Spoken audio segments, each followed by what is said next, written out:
Breaking, Vladimir Putin has just issued a direct warning to strike the United Kingdom, and this time it's no longer a bluff. 72 hours ago, classified NATO intelligence leaked online, revealing that Britain had secretly supported Ukrainian drone missions not from Poland or Romania, but from a covert military base hidden in the North Sea, a site the world was never supposed to know existed. Moscow discovered it, and Putin's response was instant and merciless. Russian state TV aired footage of British radar grids marked with red digital crosshairs, complete with coordinates and target data. The message couldn't have been clearer. We know exactly where you are and we can reach you. Within hours, a Russian nuclear submarine was detected off Scotland's coast for the first time since the Cold War. Fighter jets scrambled, naval units moved into position, and what began as quiet tension turned into open panic.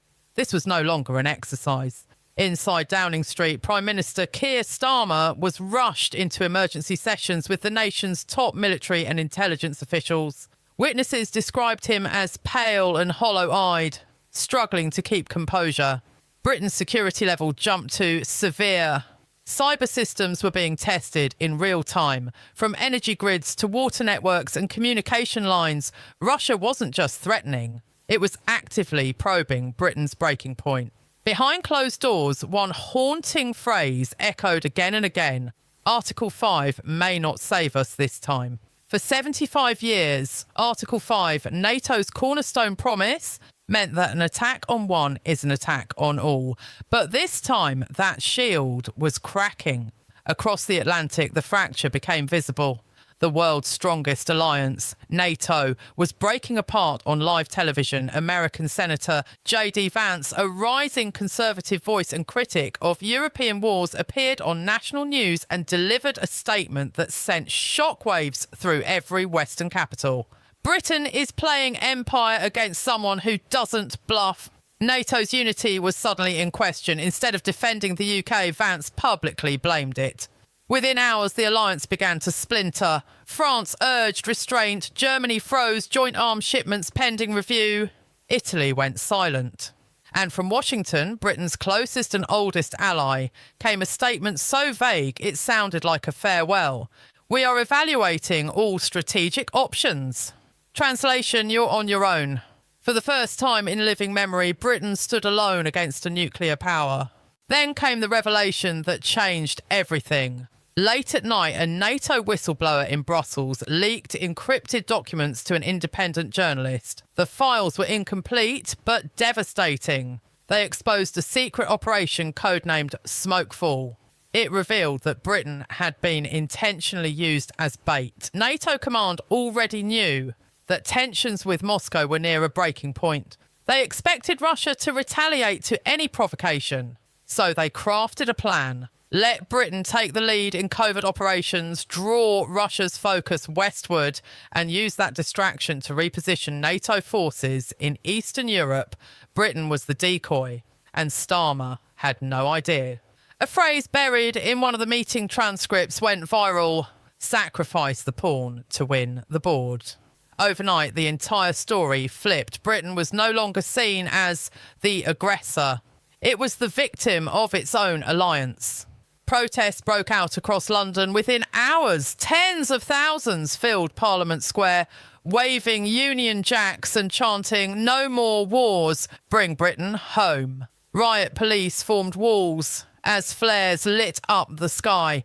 On GB News, Nigel Farage erupted live on air, accusing Starmer of gambling British lives for NATO's failed strategy.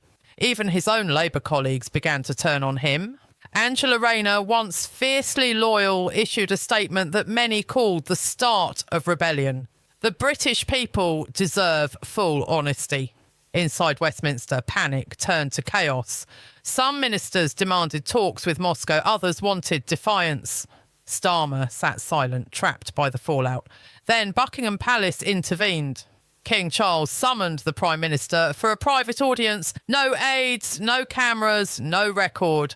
Only two men face to face under the weight of history. Sources later described the King's tone as calm yet unyielding. He asked one question: at what point does leadership become recklessness? Starmer had no answer. When he left the palace, cameras captured him pale and defeated. The image spread worldwide. A man who knew it was over. Hours later, a second leak emerged. Even more explosive satellite data traced the original NATO leak back to Brussels, but routed through encrypted British servers. Someone inside NATO had intentionally leaked Operation Smokefall to Moscow intelligence agencies, spent the night tracing fingerprints. One name surfaced, Lord Havsham, a former UK defence advisor turned consultant, linked to both Russian and American contacts. The betrayal, it seemed, came not from abroad, but from London itself. By dawn, the walls had closed in. Ministers urged Starmer to resign. Protesters filled the streets. Phones at number 10 went silent. At 7 a.m, Starmer stepped outside and delivered his final words. His voice cracked but steady. I have served this country with all integrity, but grave mistakes were made. The British people deserve a new path forward. He took a breath. Tonight I will tender my resignation to His Majesty the King. Silence then. Chaos. Reporters shouting, flashes everywhere. Hours later, Buckingham Palace confirmed his resignation. That night, King Charles addressed the nation. Standing before the Union flag, his voice steady but firm, he said, "Democracy is not tested by victory. It is tested by truth. We do not bend to fear. We do not trade honour for convenience. We stand as one."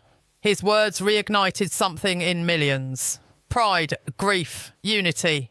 Yet one question still haunted every nation watching. If the betrayal came from within NATO, who truly controls the West now? For decades, NATO has been the cornerstone of peace. But now, that cornerstone is crumbling. Divisions deepen. Trust fades. The world is shifting in ways few could imagine. Is NATO collapsing on or evolving into something darker? Was Britain sacrificed for strategy or sold out for power? Whatever the answer, one thing is undeniable. History is unfolding before our eyes.